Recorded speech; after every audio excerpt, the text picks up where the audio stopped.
Well, first of all, I'm very excited to be here. And I hope to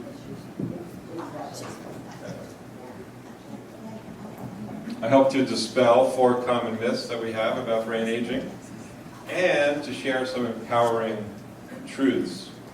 And actually, there's 4 truths to dispel the 4 myths, and then in the title, the 10 truths, actually I have 10 commandments for building a healthy brain. Because, hey, we're in church.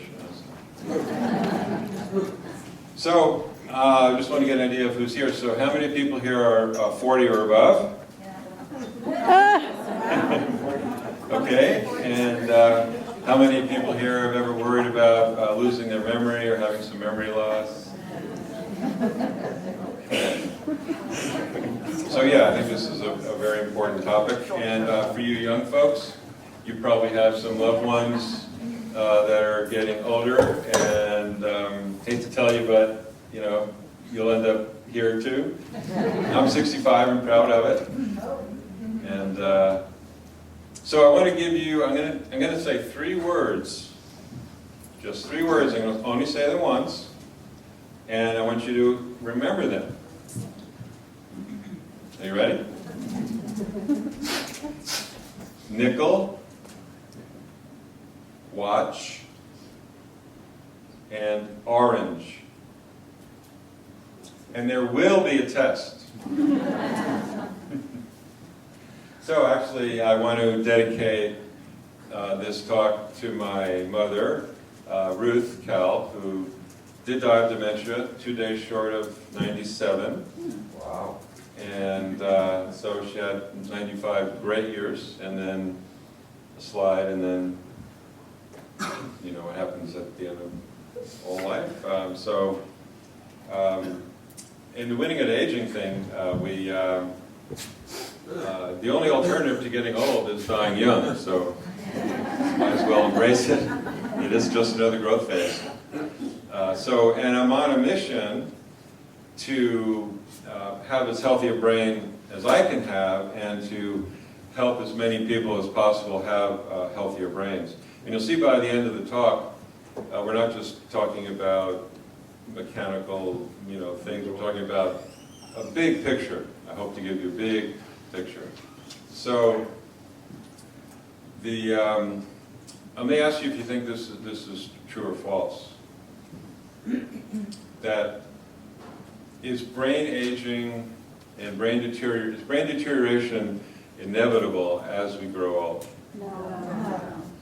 Darn. Okay, well, folks,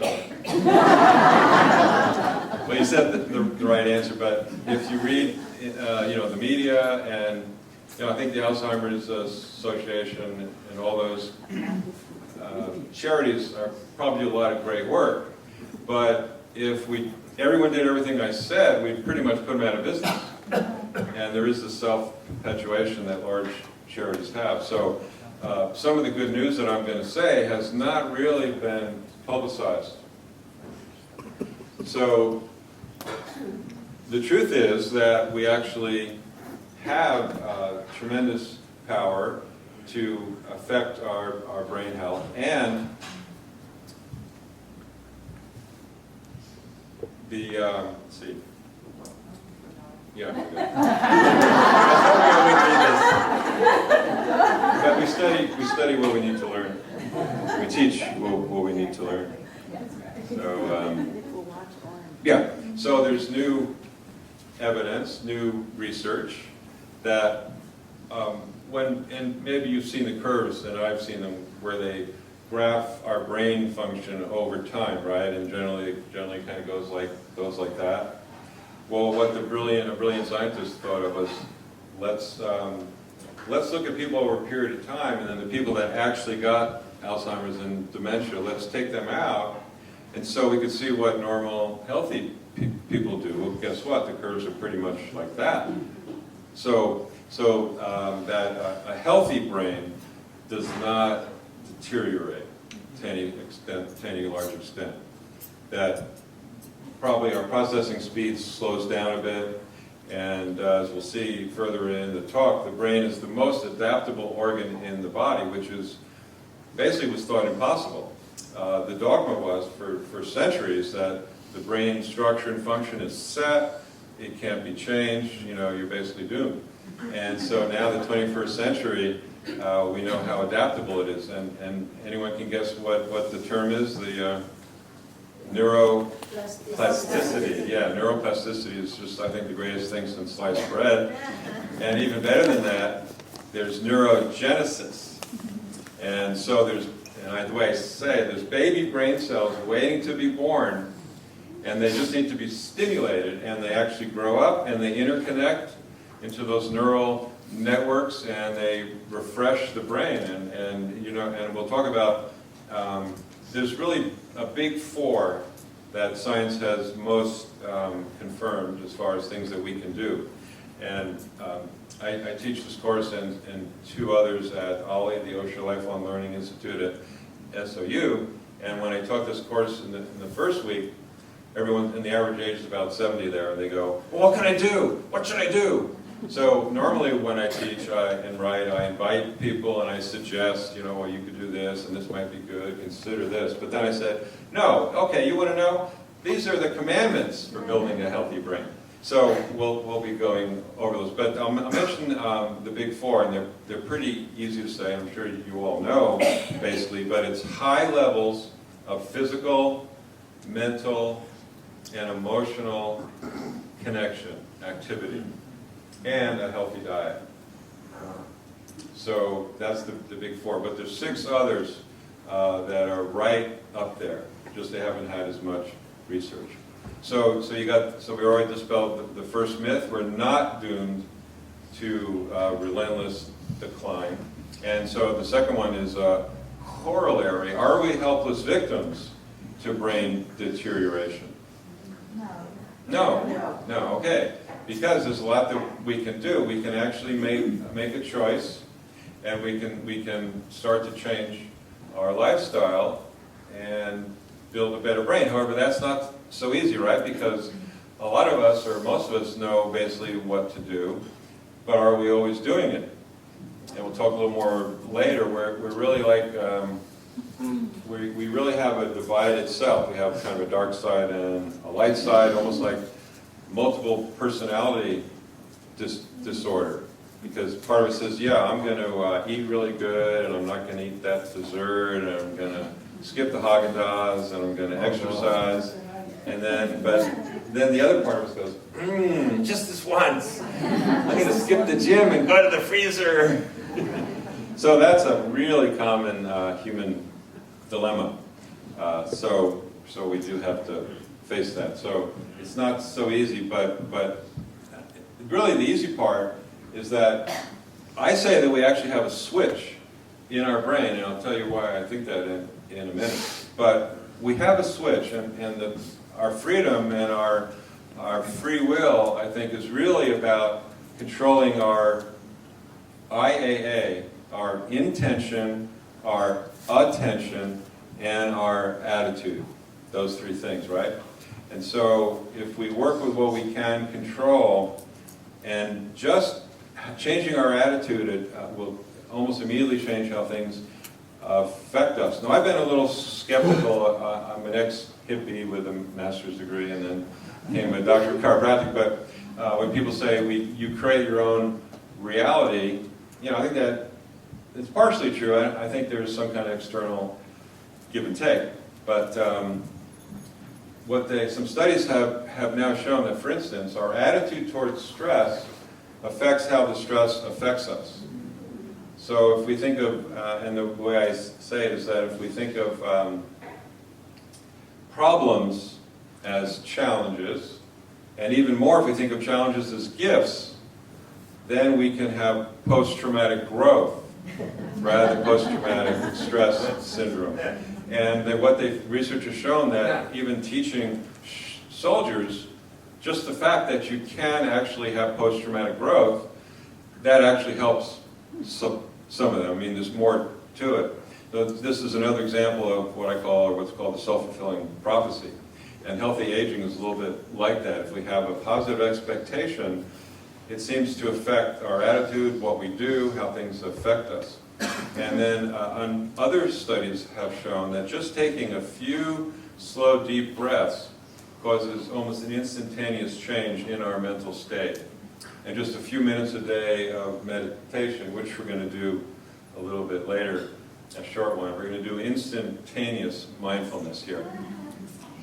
So, so just a few minutes a day actually has a structural change in the brain, and then functional changes, because they've done MRI and various imaging studies. So you know, it's a startling truth that we can self-direct the structure and function of our brain, and it's literally true that we can reinvent our lives and make them better. And I like the song, or the first song, what I got was overcoming hardships and overcoming challenges. And so that's a big thing. And when the time I started school, I started fairly badly. And I had a speech teacher that said, a speech therapist said, well, you have a choice, Johnny. You can hide and not speak out, or you can choose to speak out and deal with it. And I said, oh no. And I hid for a week or two, and then I decided, you know, I guess I'm going to have to do it. So here I am, practicing my speech in front of you. So, thank you. So now we're moving through the myths pretty fast. But the third one, you might not answer so fast. So, is the incidence of Alzheimer's and dementia increasing relentlessly? And tell me what the papers say and everybody else, Alzheimer's. Yeah, that's really what we hear all the time, and I thought that was true up until some new studies came out fairly recently that the baby boomer generation, the incidence of Alzheimer's and dementia is starting to decline. And the cool thing is, for me, being a natural doctor, they don't attribute that to some newfangled brain surgery or some magic medication, some magic pill, but to healthier lifestyles, increased education and lifelong learning, and prevention of heart disease, which could mean taking pills, but it could mean living better. So it basically confirms what I've been preaching and living for a long, long time. So there is hope, and the incidence is actually starting to decline, and it's because of natural lifestyle choices. So is the incidence relentlessly increasing? Well, no, not really. There's hope. Yeah. And if you're not a baby boomer, you can still do the things that baby boomers do, and that's going to be the 10 Commandments coming up soon. I've already mentioned 4 of them, but there's 6 more, so I hope you're in suspense. So let's, before I go on, see, I almost forgot, let's do our little memory retest now. So don't shout it out, but see if you can remember those 3 words. And so that's actually half of this mini cognitive exam that your doctor or neurologist will give you if you go in there and say, you know, I think I'm losing it. You know, can you test me? Tell me, do I have normal aging? Do I have mild cognitive impairment? Do I have dementia? So they give you this mini cognitive test. And the first part of the test is, can you remember three words for about 3 to 5 minutes? And even if you remember 2 out of the 3, you're probably still okay. But if you can only remember 1 or none, then go see your doctor right after this, if you can remember. And there's a second half of the test, which I won't tell you, because if you ever have the test, you know, I want you to practice ahead of time so it's accurate. So what's the 4th myth? What is the 4th myth?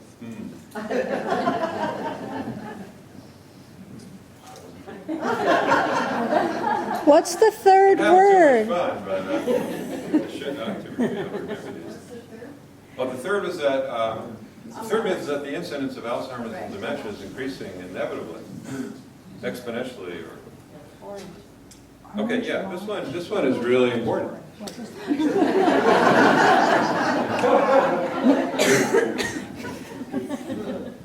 So, is it true that any brain deterioration will equal a deterioration in brain function. Okay, but isn't that kind of assumed? They say, oh, you know, we lose 10,000 brain cells a day, and you know, and by the way, if that sounds like a big number, do you know how many? Don't answer, but did you know that the number of brain cells is the same number as the number of stars in the Milky Way, which is also the same number as the number of galaxies in the known visible universe? It's cosmic. 100 billion. 100 billion. Wow. 100 billion, yeah. So 10,000, you know, it's like pennies. But because the brain is so adaptable, you know, we can compensate.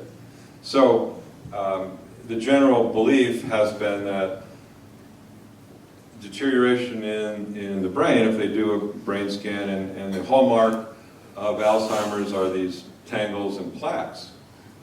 And Alzheimer's is not really understood, and I keep seeing keys to it, that it may be a lifestyle disease and may have a lot to do with you know, sugar and diabetes, environmental toxins, and in the inflammatory state. We already know that systemic inflammation is the cause of most chronic diseases. Well, it may turn out that that's a large part of what's causing Alzheimer's also.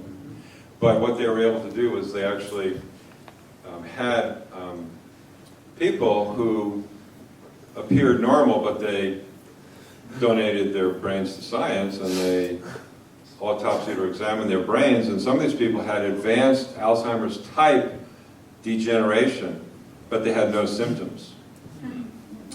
And not to say that some people with this Alzheimer's type deterioration do have symptoms, because it's obviously a very real problem, but it's not a one-to-one correspondence. And one of the ways that they explain it is this idea called cognitive reserve. And cognitive reserve means that it's built up through your early education, except for the one young child, you know, that's, you know, pretty much a done deal, and through our lifelong learning. And so learning something every day is actually the 6th commandment. But I'll go give them in order in a minute. Okay, so those are the 4 myths which I think I've dispelled, and the 4 truths being that we're not brain deterioration and cognitive deterioration is not inevitable. We're not helpless victims to it. The incidence is not increasing exponentially, and for baby boomers and people who choose this lifestyle, it's going down. And if we do have some brain deterioration, it doesn't necessarily mean we're going to have functional deterioration.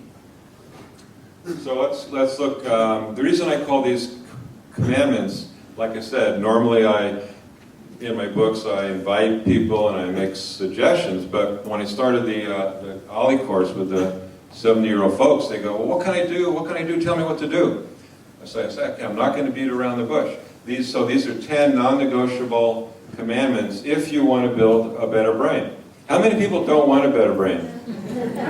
And you know, and the benefits are not just like, oh, you know, well, you can balance your checkbook or you won't be as forgetful, but you know, think about creativity and think about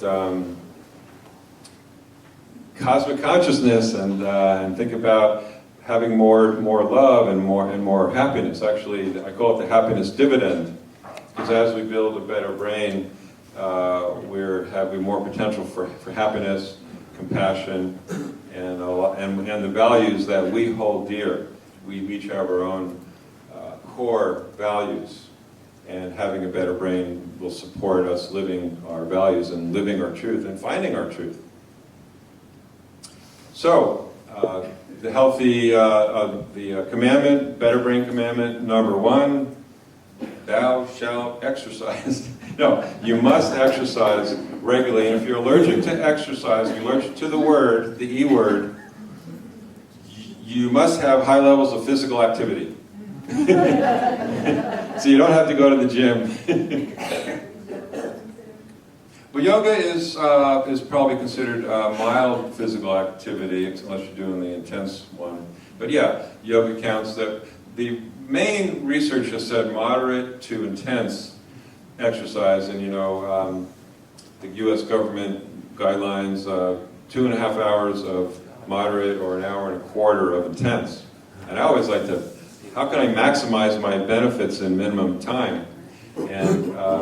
And so it turns out that when we do moderate activity, whether it's cardio or aerobics or we're walking like that if we include an interval concept or alternating moderate and more intense, that we way more than double the benefit. There's some studies that are amazing, especially if you need to lose weight, and in our society, a lot of us do, probably 75% of us do. But the benefits of alternating moderate and intense, and the beauty is when we say intense, what's intense for me, and what's intense for you, and what's intense for if we have any 80-year-olders, whatever, it's going to be real different. So it's always within your safety zone. But when you go for a walk, think about pushing it a bit and alternate.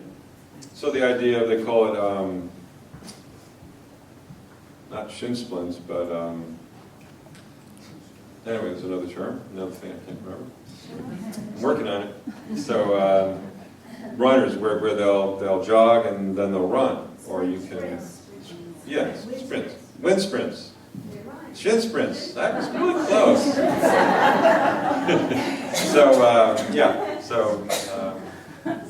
Or walking and then jogging, or walking moderate and then walking fast, for you. So it's great, it's all based, and the worse shape we're in, here's some more good news, the worse shape we're in, the greater our benefit. So what I say about exercise or physical activity, it's for everybody, 80, 90-year-olds, everybody, it's for everybody. Who's it for? Everybody. Okay, and any is good. So if you're a couch potato, you're sitting around, and bad news though, research shows that sitting more than 6 or 8 hours a day actually has a negative effect on your body, on your blood sugar, on your inflammatory state, on diabetes, on your brain, all those bad things. We got to get up. But any is good. So any is good. And the more the better. And the more intense the better. And combine it with that alternating, the interval concept, and also we want to get some resistance too. So we either want to work against resistance. If you go to the gym, great. Dumbbells, barbells, exercise tubing, rearrange the furniture. We want to deal with resistance and gravity. And then for preventing osteoporosis, we want to get some heel strike in there. We want to get some, much as we can handle. Okay, good. So moving on. So I'm going to be the first 5, feed your head, meaning the physical. They have 5 commandments are physical. So of course, number 2, eat a healthy diet. And who's confused? Who's not confused about what an ideal diet is going to be? No one's confused. We tend to be confused because we're told, well, eat a high-carb, low-fat diet. And then we're told, no, eat a high-protein, high-fat diet. And then, then there's the raw food vegans, and then there's the paleo. And, so actually there is potentially a lot of confusion. And I just really put some things together just the other day. So this really funny patient, and he said, years ago I was put on this vegetarian diet, and I did great. And now my doctors put me on this extreme paleo diet, and we're frying with bacon fat. And he said, I'm doing great. And previously the way I explained it is that we each have probably our own authentic ideal diet, and because of biochemical individuality, some people may thrive better on a high complex carb, high fiber kind of diet. Some people do need more meat and that kind of thing. Of course, we want to have organic if possible, and grass-fed and free range and all that good stuff. Non-GMO. I hope you've all voted. See, where was I? The first five. What's that? The first five. Yeah, authentic. So I used to think it was, well, you know, everyone is going to have a different diet, but then if there's this one person, or there's probably more, that actually thrives on both extremes, I'm saying, well, what's the commonality between a vegetarian diet and a paleo diet? And there are some commonalities. And there's no processed foods, there's no junk foods, and there's an emphasis on vegetables in both of those diets. And so that's a good start. And I have 6 key dietary principles. And I do have the book, so a lot of things I'm saying I won't have time to finish, or explain, but the book, Winning at Aging, which has a lot of this info, and it's, I'm selling it for $15, but I'm going to donate $5 to Unity for each book that sells. So, 6 dietary principles, and actually it can be applicable to any of those diets. Basically eat real food. Don't eat fake food. Find your own unique balance of clean protein, complex carbohydrate, and healthy fat. Remember, fat is not the enemy. And so a healthy diet, and then the good fat. We need the omega-3 fatty acids, and that's commandment 4, and balancing the blood sugar is commandment 3. So there's healthy diet, and then it's so important, and the blood sugar thing is critical. So most of us have 1 or 2 feet on the blood sugar roller coaster that leads from hypoglycemia to prediabetes, to metabolic syndrome, to type 2 diabetes, and now some doctors are calling Alzheimer's type 3 diabetes. So balancing blood sugar is critical. So you need to really look at that. The signs are you're irritable when you don't eat, or you have a lot of cravings. And for the high blood sugar, you need to get a blood test and a urine test.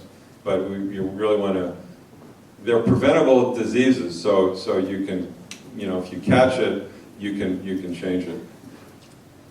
So and then the good fats, the omega-3. If you're vegetarian, you can emphasize the flax seed, the walnuts, the hemp seed, and there's some omega-3 and some algae and that kind of thing. And then if we're eating meat and fish, but we have to be careful of the fish because it's becoming more and more contaminated. The recommendation for a healthy brain now is 2 servings a week of fish, but I think maybe the wild salmon might be the best bet, maybe sardines because they're lower down on the food chain.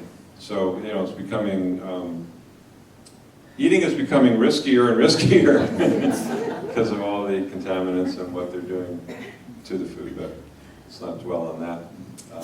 So those are the 5, the physical activity, the healthy diet, and balance, well, there's one more, balancing blood sugar, healthy fats, and then taking supplements. And that's really, so this is, you must take supplements, at least a good quality multivitamin mineral. We all need extra vitamin D. That's the biggest breakthrough in the research. It's critical for a healthy brain, and many other things, preventing cancer. But we actually need to get up to optimum levels. The RDA is ridiculous. The lowest level that's decent is going to be 2,000. And some people need to take up to 10,000 a day of D3 international units. And the dermatologists created a worldwide deficiency of vitamin D when they told us to avoid sunscreen at all costs, and and avoid the sun and cover up. And yeah, we don't want to burn, but we need the vitamin D. So our best bet is to supplement with a good vitamin D3. And then I think to get a little bit of sun, because the sun is, we evolved under the sun. And so those are the five, and then physical. And then moving on, I think it gets more and more interesting. So feed your mind. Feed your mind, we know that we need to stimulate and challenge our mind, and we need to learn something new every day. So what have you learned today? So ask yourself that before you go to sleep. What did I learn today? And remember it is another good thing too. So Nietzsche said that which doesn't kill us makes us stronger. That's a little harsh, and not for the brain. The brain we want to protect. That's why we have a hard skull. But for the mind, we do want to challenge the mind. We want to welcome those challenges as gifts and overcome those hardships and keep our mind open. And lifelong learning.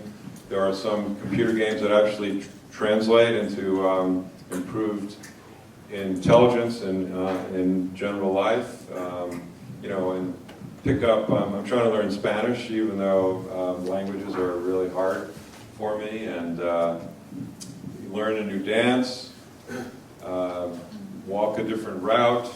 Just mix it up. Okay, so we need to really stimulate and challenge the mind.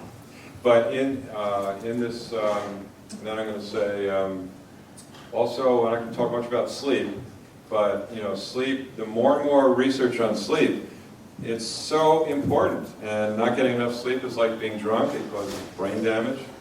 And most people are going to need between 7 and 8 hours. And as we get older, it's not true that we need less sleep. It's just harder to get. You don't sleep typically as deeply. And I don't drink coffee, I'm allergic to it, but I drink green tea, and I've had to cut my green tea earlier, my consumption earlier and earlier in the day because I'm committed to sleeping well. So really set up your lifestyle so you sleep well and get enough sleep, and it'll benefit all kinds of things. Isn't that associated with how much exercise you get? The more exercise you get, the better you sleep? Oh yeah, well yeah, the exercise, but not right before sleep, but yeah. If you exercise during the day, you will probably sleep better. And now I'm going to talk about the miracle of mindfulness. This is this is number 7. You must be mindful and meditate. And the research now on mindfulness meditation is amazing. It's been increasing astronomically since the turn of the 21st century. And again, meditation is for everyone. And it's being used by in business, by CEOs, in the military, artists, people at Unity. I mean, it's being used throughout the world. It's not just an Eastern cult. So if you're paying attention, you're hearing something in the background. And I remember I said I think that there's a switch in our brain that we can throw. So just kind of check in and see how you're feeling. And then I'm going to lead you through about a minute of mindfulness meditation and then see how you feel when we're done. So remember, the keys to mindfulness are very simple. It's being aware of your present time experience, so it's being present in the now with what you are experiencing, and it's accepting that experience. And then, especially with a longer meditation, then the mind will go off, and that's what the mind does. So not that you're doing it wrong. People say, oh, I can't meditate, but actually that's normal because the mind will go off, but we just bring it back without judging, without saying we did it wrong or judging ourselves. So it's just be present, and then if you notice yourself off on a tangent, just come back and be present. So what I'm going to invite you to do, we'll just take 3 slow, deep breaths. So it's inhale and exhale.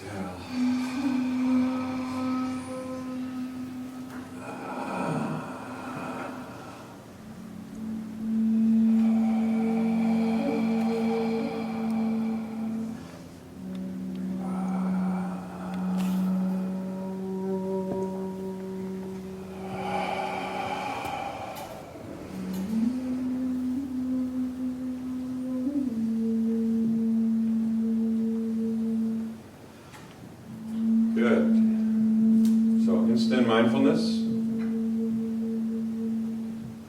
Notice how you're feeling now. Check in, see if you feel any different. It's amazing stuff. I see most of you are keeping your eyes closed, so I guess I'm done talking.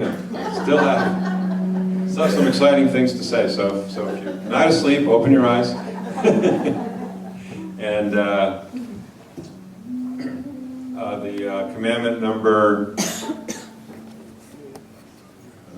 think I must have skipped. Fall asleep, and then mindfulness was 8. Number 9, you must socialize and engage emotionally. And this is huge.